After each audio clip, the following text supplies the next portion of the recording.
Oj, sem Andraž in Davor iz Svitek TV in danes bomo naredili video o nečem, o čemer se že dolgo nismo pogovarjali na enem kanalu. In to je Huawei. Kar se boste verjetno spomnili, imelo to podjetje veliko nesrečo, ker je nasrkalo v politično-trgovinski vojni med ZDA in Kitajsko in šlo nažalost praktično čez noč iz velikega igralca z večjim tržnim deležem prodanih telefonov v outsiderja, vsaj glede na tržni delež na trgih v zahodnem svetu. Ampak Huawei se je odločil boriti in narediti velik povratek nazaj. Pa mu je to ratalo, se je padli kralj vrnil nazaj. Ostanite z nama in pogledajte si ta video, da boste to ugotovili. Veste, kako pa lahko vi nama pomagate priti nazaj do večjih številk, tudi če tam zdaj še niso bila.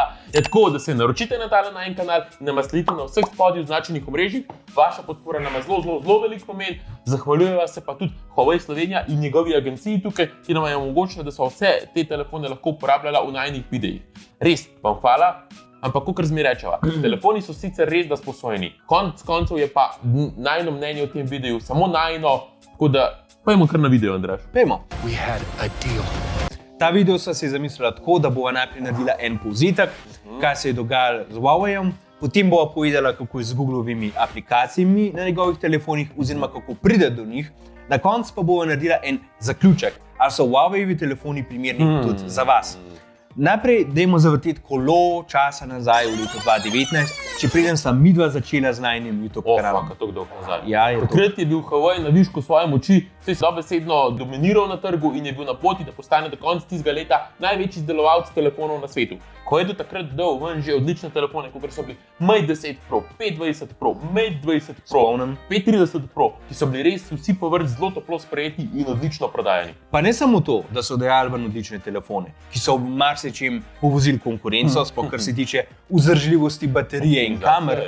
Treba se namreč zavedati, da je bil Huawei tudi ogromen igralec na področju vzpostavitve telekomunikacijske opreme za 5G v Evropi, kjer je sklepal veliko poslov in obračal lepe denarce. V glavnem za Huawei je izgledalo, kot da je nad njim samo še modro nebo in da njihovemu raketnemu vzponu ne bo konca.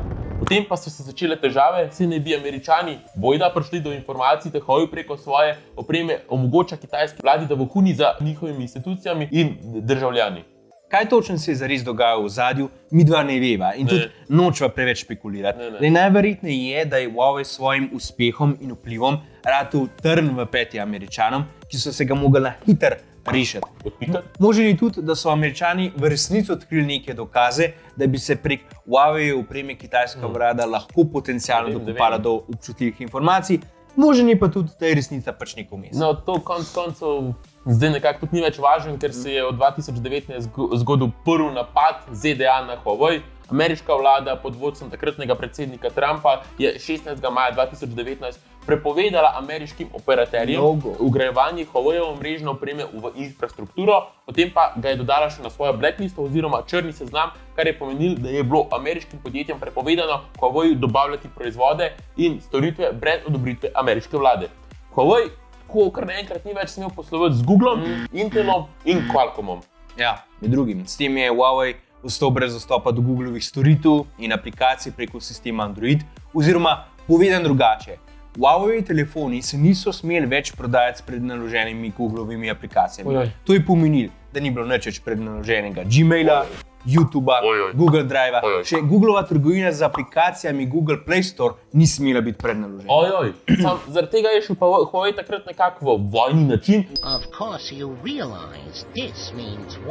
To pomeni, da so mogli praktično skoraj čez noč komplet spremeniti strategijo prodaje svojih telefonov in drugih naprav. Pri tem mora opozoriti, da so ameriške sankcije sicer v veljavo stopile skoraj en let kasneje, torej v letu 2020, ker je ameriška vlada vseeno dajala ven odloge izvrševanja sankcij, tudi nekako z namenom olajšanja situacije v prehodnem obdobju. Da bi rešili to nezavidljivo situacijo, so se pri Huaweiu obrnili na odprtokodni Android, namesto Googlovih mobilnih storitev oziroma GMS pa implementirali svoje Huaweiove mobilne storitve oziroma HMS.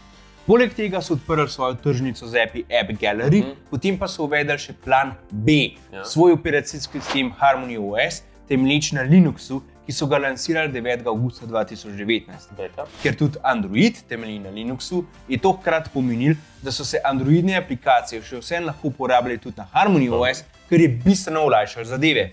Jih je bilo pa v ozadju potrebno vseeno malo prirediti za ta nov sistem, Na srečo pa so to developerji že naredili za večino bolj uporabnih aplikacij, tudi v Sloveniji. Hudo. Mimogrede, a se še spomnite, Mate 30 Pro, ki je bil prvi Huawei telefon brez prednaloženih Googlovih aplikacij, ki je bil pa tudi toplo sprejet strani kritikov in se je še zmeraj relativno dobro prodajal. Poleg tega je Huawei tudi pogledal luknjo v sankcijah in sicer so lahko na novo zapakirali in preimenovali stare telefone, ki jih je Google že odobril pred Trumpovim izvršnim ukazom. In na ta način dvakrat vam daš 35 serijo, brez da bi imele sankcije vpliv na njo. V letu 2020 je, kot se še dobro spomnim, udaril COVID. In tisto leto je Huawei izdal premijske telefone, kot so bili P40, P40 Pro in P40 Pro Plus. P40 Pro sva takrat ocenila tudi mi dva, link bo tukaj spodaj, ko so bila še čisto na začetku najnega kanala in sva se še lovila z videi. Ampak tudi mi dva sva bila takrat, se spomnim, navdušena na tisto napravo. Je pa res, da so gledalce opozorila na to, da telefon nima prednaloženih Googlovih storitev, kar je bilo res nesrečno. Pa tudi mogoče na malo napačen način so to naredila. Huawei je poleti tistega leta za kratek cajt po prodaji telefonov tudi postal glaven na svetu, predvsem na račun kitajskih kupcev, ki so zares pokazali lojalnost do domače znamke. Potem pa se je ta trend nažalost obrnil navzdol, ker podjetje brez prednaloženih Googlovih aplikacij s svojimi napravami žal ni bilo konkurenčno na globalnem trgu, ko so tudi serijo P50 na začetku zgolj omejili na kitajski trg. Poleg tega je težava ratala tudi v tem, da so se ameriške sankcije navezovale ne samo na ameriška podjetja, ki niso smela Huaweiu dobavljati opreme in storitev, temveč se tudi ameriška tehnologija ni smela uporabljati pri izdelavi kitajske opreme. Iz tega razloga podjetje TSMC, ki za proizvodnjo čipov uporablja ameriško tehnologijo, Huaweiu ni smelo več proizvajati čipov Kirin, pa čeprav so bili to Huaweivi lastni čipi. Kot vidite, je res nastala ena taka čisto bizarna situacija.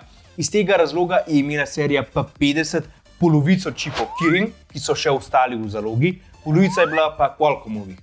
Povrhu vsega pa zaradi sankcij Qualcommovi čipi na Huawei telefonih podpirajo samo 4G, ne pa 5G. Ker so pač tudi stari. Zaradi izjemnega pritiska ameriških sankcij je Huawei tudi mogel prodati svojo hčerinsko družbo Honor, čimer je prekinil direktno povezavo z njo. Na ta način pa je Honorju nekako omogočil, da je lahko dal ven telefone s prednaloženimi Googlovimi storitvami in jih začel tudi prodajati na zahodnih trgih.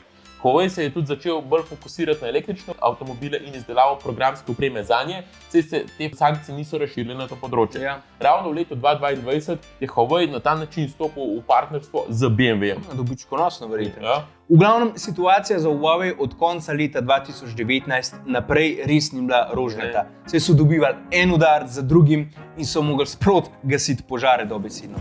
Poleg tega so vložili ogromno denarja v App Gallery in dajali proizvajalcem aplikacij stimulacije, da bi svoje aplikacije prenesli na njo in na ta način svojim kupcem omogočili dostop do njih. Ampak no, dajmo prevrteti zdaj čas naprej v leto 2023.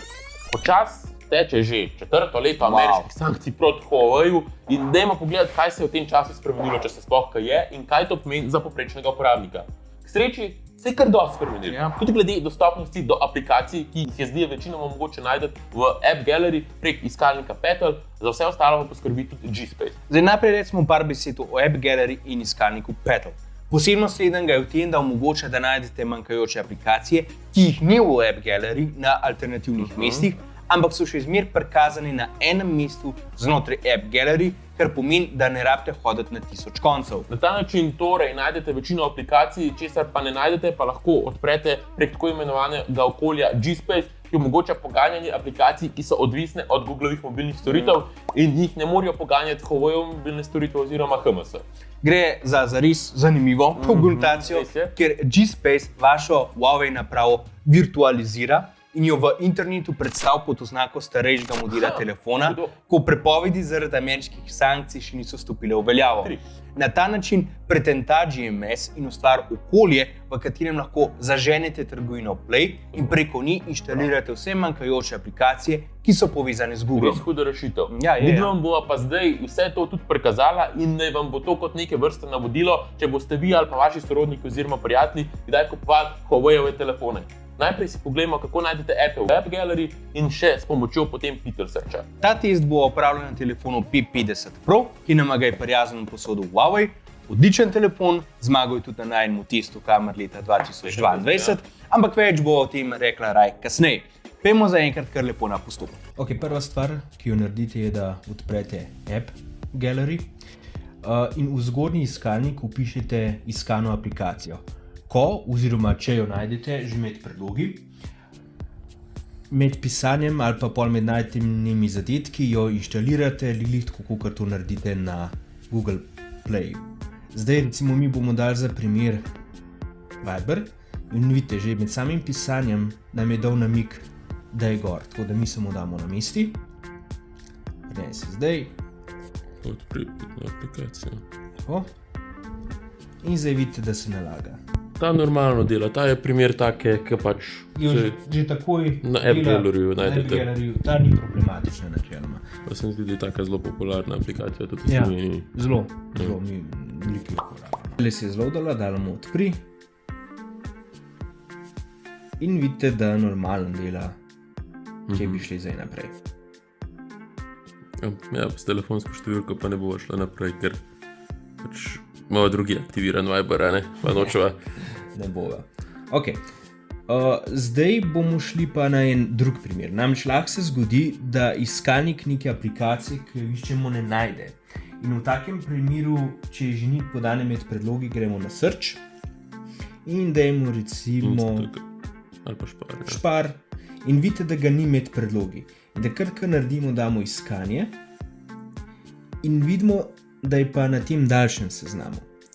In če jo tam najdemo in je spodaj med zadetkom najden URL, to pomeni, da jo ne boste mogli inštalirati direktno prek App Galleryja, ampak vas bo poslal v eno tretjo trgovino oziroma third party store za appe in jo boste mogli prenesti kot APK datoteko, APK. Zdaj, telefon vam bo dal opombo, da zapuščate App Gallery in da boste mogli biti previdni pri prenosu pri drugih neodvisnih ponudnikih na internetu. Evo, opomba. Zdaj vklukate ne sprašuj več, zato da vas ne bo to konstantno spraševal, ko boste še kdaj drugič kaj takega ponovili, ampak drugič pa date nadaljuj. Ok, zdaj moramo še recimo brskalnik, dati soglasje, da ga odpre in nas vrže na third party store. In zdaj, kar moramo narediti, je, da samo še kliknemo na download APK, pa še enkrat. Zdaj, mogoče včasih se vam bo pojavil tudi kakšen oglas, ki je pač zoperen, ampak tako pač je, ker je to pač neodvisna third party pač trgovina. No, to je ta oglas. Ta oglas. Evo. In zdaj se prenaša. Tukaj vidite, da se prenaša. Evo, tamo. Dovolite brskalnik, da namesti aplikacije, bla bla bla, prenesete zunanjih virov, bo vaša uprava. In zdaj se v bistvu loada, oziroma inštalira na samo napravo. Pač, če bi bila slovenska, bi pač delovala zdaj. Ampak načeloma deluje, čeprav ni bila na seznamu predlaganih. To je bistvo, ko vam ga hočem povedati. Lahko bi bila tudi... Lahko še Instagram pokaže. Instagram, evo, ponovimo zadevo. Gremo sem. V bistvu rezultati storitve Pitel Search. Ja. Na mesti. Tukaj pa dejansko sploh ni treba v samo aplikacijo iti. Tudi to se včasih zgodi. Včasih se tudi zgodi, da ne glede na to, da je iz tretje neke trgovine, on še zmeraj v sami galeriji začne loadati. Tudi do tega lahko pride. Saj to je fletna optimizacija, no. Ja. Da ni treba se ne vem koliko bati. Zdaj je pač mečkano badanje, ampak še vsem. Pa še vidite, ful imate enih aplikacij, moja ena, tudi druge take glavne aplikacije, kakor so kakšne banke, pa to so prej pogledala, so večinoma vse, tako. Vsaj prek third party storov. Ampak recimo tukaj lahko vidite takoj, da to ni iz App Gallery, ker vam piše od spodaj. Prenos je zagotovila tretja oseba, App Parks. In to je to tretji neodvisni ponudnik. No, v glavnem. Isto bi bilo, kot je bilo prej, potrdite, greste v aplikacijo, aplikacija mora delati. Zdaj pač ne dela, zato ker imamo toliko aplikacij naenkrat loadamo dol. Ampak se bo. Se bo. Zdaj pa lahko še pokažeš, da v Pitel Searchu tamle pa je v bistvu isto. Ja, Pitel Search, ja, kot je rekel, dal isti način. Dajva Facebook. Evo, Facebook. Recimo, tukaj tudi vidite, da je Facebook bo prek APK Pure nameščena, ne bo direkt, ampak bomo dali na mesti Pa je tu še druge aplikacije, tam je bil še Messenger in vse ostalo. No vidite, evo, tole recimo za Instagram, dovoli, mesti. To je bilo to, kar smo čakali. To je to, kar smo čakali. Kaj smo zdaj izbrisali čakalno vrsto. Tako, bo pač takoj nameščen. Najdena, uspešno na mesti. Sodavlja, ampak evo, če bi upisala račun noter, se bi pač normalno delala tako, kot vsaka druga aplikacija. Andraž, kaj pa če hočeš posodobiti aplikacijo? Tudi zato obstaja zelo elegantna rešitev. Gremo Odlično. v App Gallery in gremo spodaj desno v razdelek Jaz. Evo. In zdaj imamo razdelek posodobitve in vidite, da imamo 36 različnih aplikacij možnih. Zdaj lahko načeloma eno pa po eno posodabljamo, to zbrav 1, 2, 3, 4, 5, vse do 36. Lahko bi jih pa tudi vse naenkrat posodobili. In potem bi dali tukaj od spodaj priporočena je posodobitev. In če bi to kliknili, bi nam vse naenkrat posodobili. Tako da obstaja način, da pač posodobite te aplikacije.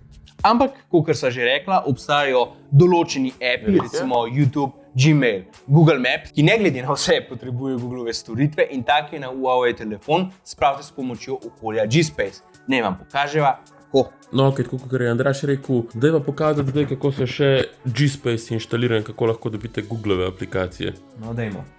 Zdaj, s pomočjo App Galleryja ali pa recimo tudi Petrol Searcha gremo gor in vtipkamo v search baru G-Space.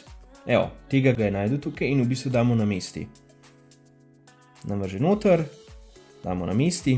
Ko se bo nameščal, bo potrebno zopet dati par dovoljenj in tudi naknadno se bo potrebno še v račun upisati. Samo da gremo skozi, kako to približno izgleda. Damo odpri, G-Space, start, dovoli, potem nam bo še zloadal pa datotek, zato da bo G-Space lahko orang deloval. Evo, allow permission, tukaj damo dovolj namestitev aplikacij. Da lahko iz te aplikacije direktno ti druge aplikacije inštalirate. Ja, tukaj imamo še eno dovoljeno, damo enable, dovolj. Ker Huawei zelo močno optimizira baterijo ponavadi. In zdaj smo v bistvu dali vsa dovoljenja in zdaj imamo tukaj seznam, kjer vidite Googleove aplikacije, ki so nam na voljo. Zdaj te aplikacije načeloma ne delujejo, če ni GMS storitev. Ampak dobro, imaš tudi tukaj Facebook, Instagram, Messenger, ampak te bi se načeloma, kot ste videli prej, dal inštalirati prek drugih opcij. Tukaj pa večinoma so pač te Google Play Store, YouTube, katere bova zdaj pokazala, ki so ta pomembne. Tako, recimo dajmo eno zelo priljubljeno najprej, dajmo YouTube. Moramo se najprej prijaviti v trgovino Play. In tukaj damo prijavo. In vidite, da je to čisto podobno tako, kar takrat, ko nastavljate Androiden telefon. Čisto podoben postopek. Evo, prijava. Damo prijavo. Evo, ampak zdaj nas je spustil noter. Damo, da se strinjamo. Pridobijo podatke v računu, sprejmemo. Kolega zlomka na Google Play Store smo. Kaj? Na Huawei? Kaj? Je to možno, Andraž? Je! Je, dejansko je to možno. In tukaj imate vse. Napišete YouTube in imate YouTube. Da je na mesti. Če ne bi vedel, da je Huawei, to bi mislil pač, da normalno inštaliraš. Tako, bi lahko mislil na, ne vem, da ste na Xiaomi telefonu ali pa na Samsungu. Dejansko zato, ker on poustvar Google Play Store tak, kakršen je. S tem, da pač Googleove mobilne storitve pripriča, kakor da je telefon starejše izvedbe, preden so bile sankcije uvedene in v bistvu, ko mu je enkrat podarjeno dovoljenje, on lahko normalno loada, kakor da bi bil telefon brez omejitev. Ne, imate Spotify, dobro Snapchat, itak, Instagram, vse tle lahko zloadate praktično, McDonald's. Zdaj, mogoče kakšna malo poišteka, pa ni nujno, da čisto dobro dela, ampak recimo za YouTube pa veva, da dela brez problemov. Ja, ker bo vas zelo kmalu tudi dokazala. So pa ja, včasih pride do mogoče malo lega, sploh, ko boste videli, ko bomo aplikaciji naredili bližnjico na začetni zaslon, boste mogoče videli, če nam bo ratalo ujeti, da včasih zašteka in morate recimo dvakrat klikati. Ampak to tu ni nič tazga, pa tudi ne dogaja se zmeraj. Če pač na vseh telefonih lahko. Tako. Evo, in imamo YouTube.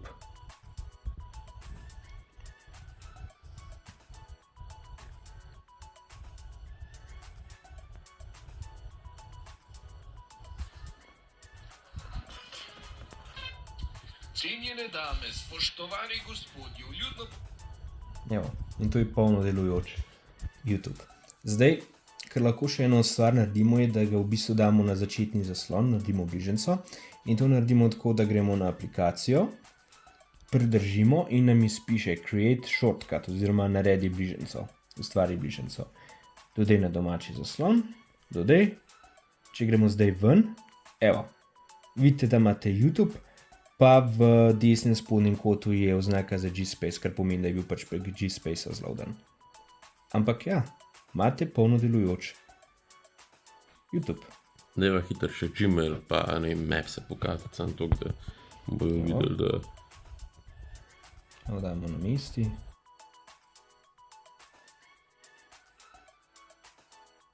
Dajte ji pošli naslov, ja. Tako kakor čisto vsak telefon. Dejansko ne bi vedel, da pač je tole Huawei telefon, ki nima prednaloženih Googlovih storitev. No. Maps.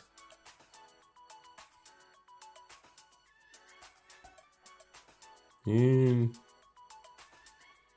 smo na Tor Mapsih. Evo nas. Zdaj je Ljubljana. No, to so lepo takrat, avgusta. In imate navodila za pot, če ste z avtom, z vlakom, ali pa piš. Čist, da bi... Čist normalni Google Mapsi. Tako. Andraž, kaj pa če na G-Spaceu hočeš posodobiti aplikacijo? Isti šmoren kot na Androidu, Ja. trgovina, Play Store, desno zgoraj, upravljanje aplikacij naprave. In potem imamo tukaj vse aplikacije so posodobljene, ampak bi potem recimo tukaj lahko dali, da preverimo, ali so na voljo posodobitve in potem bi imeli spet seznam, katere aplikacije imamo, lahko bi jih naenkrat ali pa eno pa po eno. Isto, kot da bi na kjermokoli drugmu Androidnemu telefonu to naredil. Evo, to so bili v bistvu 3 načini, kako na Huawei telefonih dostopate do aplikacij. Opozorila bi vas, da če imate nek starejši Huawei telefon, lahko veliko aplikacij na novega prenesete že z aplikacijo Conklon, ki vam jih bo skopirala, soprobala z Andražovim, ampak verjetno vam ne bo vseh ali pa ne bodo vse kompatibilne, zato boste mogli še vseeno uporabljati App Gallery, Peter Search in tudi G-Space. Maybe bi dala sam še en nasvet, in sicer, da je Googleove aplikacije najbolj pametno zloadati in uporabljati preko G-Spacea, ker uporabljajo GMS, ne HMS. Tako da, če boste na primer uporabljali Google Maps ali pa Gmail, je najbolj, da uporabljate G-Space, ker če jih boste zloadali prek App Gallery ali pa Peter Searcha, se zna zgoditi, da vam bodo te aplikacije zatežile, da nimate GMS. Zdaj je G-Space popolna rešitev. Ne čist, ker vam še zmeraj lahko prikazuje oglase, za katere sicer lahko plačate, da se ne kažejo več. V osnovi pa gre za aplikacijo neodvisnih ponudnikov in včasih je potrebno dvakrat klikati na bližnjico aplikacij, da se slednje zaženejo. Ampak večinoma deluje dobro in na hiter ter dostopen način. Velike stvari reši določene pomisleke, ki jih imate kot kupec glede Huawei telefonov. Torej, pod črto. Velika večina aplikacij, ki jih poznate, sploh družbena omrežja, komod delujejo prek App Gallery ali pa HMS, tako da se vam zanje ni treba bati. V primeru, da česarkoli od tega nimate, pa vam je zadaj zmeraj razširjena bilka G-Space. Saj tam najdete vse preostalo, kar vam še manjka. Res je, da boste mogli pri Huawei telefonih narediti kakšen korak ali pa dva več, da boste prišli do vseh aplikacij, ki jih nucate, ampak prišli boste zagotovo do njih in vam bodo sigurno v veliki večini delale. Ok, dobro. Pogledali smo si opis dogodkov v povezavi s sankcijo Huawei-ja in kako lahko naredite obvod, da pridete do appov na njihovih telefonih. Zdaj pa najbolj, da na hitro pogledamo še Huawei-jeve novejše telefone. A so ti novi telefoni sploh konkurenčni tudi v starih obzirih? Odgovor je, ja, so, kljub sankcijam in neprestanim omejitvam so njihovi telefoni, kar se tiče hardvera, še zmeraj zelo konkurenčni, zaradi česar je celotna situacija še toliko bolj nesrečna za vse udeležene, razen pač maybe za ZDA. Ja. Od Huawei so sicer dobili na test več telefonov, serije Nova, serije P in serije Mate. Ampak dajmo si sam na hitro pogledati 3 glavne predstavnike, 2 od katerih so uporabljali tudi za najin test kamer na slepo letos. Kakor so že rekla, P50 Pro je zmagal najino tekmovanje in je bil najbolj všečna kamera v letu 2022. Poleg odličnega sistema kamer na zadnjem delu, ki izgleda res zanimivo, pa je tudi sicer premijski telefon z lepimi robovi, prijetno ga je držati v roki, ima hiter in tekoč uporabniški vmesnik, hitro polnjenje, odličen zaslon, z majhno zarezo za selfie kamer tukaj le spredaj, za razliko od Mate. Torej ja, ima ogromno stvari, zaradi katerih bi ga lahko priporočala. Je to popoln telefon? Je valjda, da ne. Brez zaščitenega uvidka mu tako zapacate hrbtiče s prstnimi odtisi, prav tako lahko zapacate tudi modul s hrbtnimi objektivi, ki je res komaden. Baterija bi bila lahko večja in preveč je tudi prednameščenih nekih brezveznih aplikacij, ki sam po nepotrebnem filajo plac. Ampak to so še podrobnosti, ki lahko očitamo tudi marsikemu drugemu proizvajalcu, tudi kakšnim kitajskim proizvajalcem, ne le Huaweiu. Podobno je pa tudi z Mate 50 Pro, ki je ergonomsko zelo udobno izdelan telefon z odličnimi objektivi in zaslonom, deluje hitro in brez zatikanja, zato je tudi uporabniška izkušnja izvrstna. Pač kljub dejstvu, da nima prednaloženih Googlovih storitev, nam je tale Mate 50 Pro res vrhunski telefon in zdaj, ko sem vam povedala, kako vseeno lahko na ta telefon naložite vse aplikacije in ga praktično normalno uporabljate, ga vsem ful priporočava za nakup.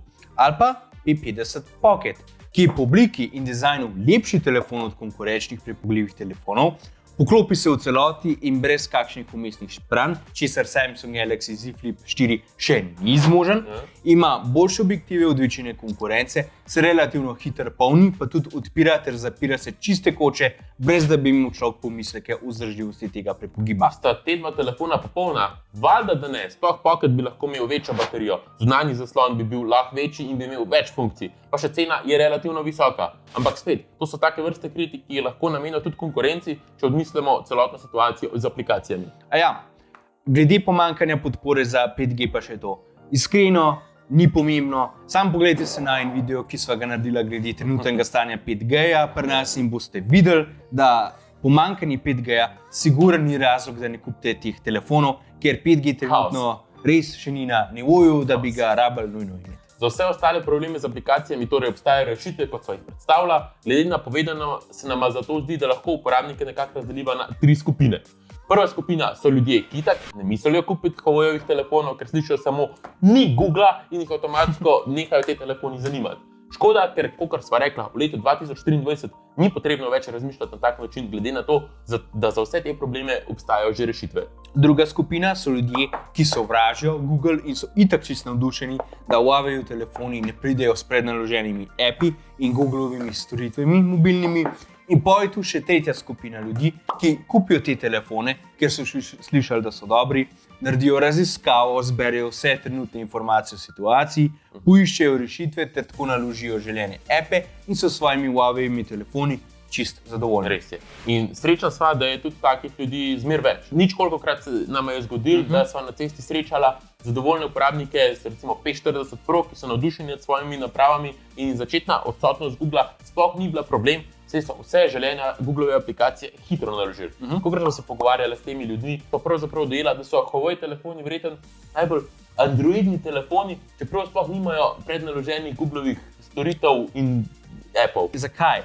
Je zato, ker morajo ljudje zaradi ameriških sankcij najti rešitve in obvode, da po svoje nastavijo svoj telefon in ga uporabljajo, kakor želijo. Reševanje težav in prilagajanje sistema pa je pravzaprav bistvo Androida in zato je ta telefon najbolj androiden telefon brez Androida. If you keep this up, they will find out.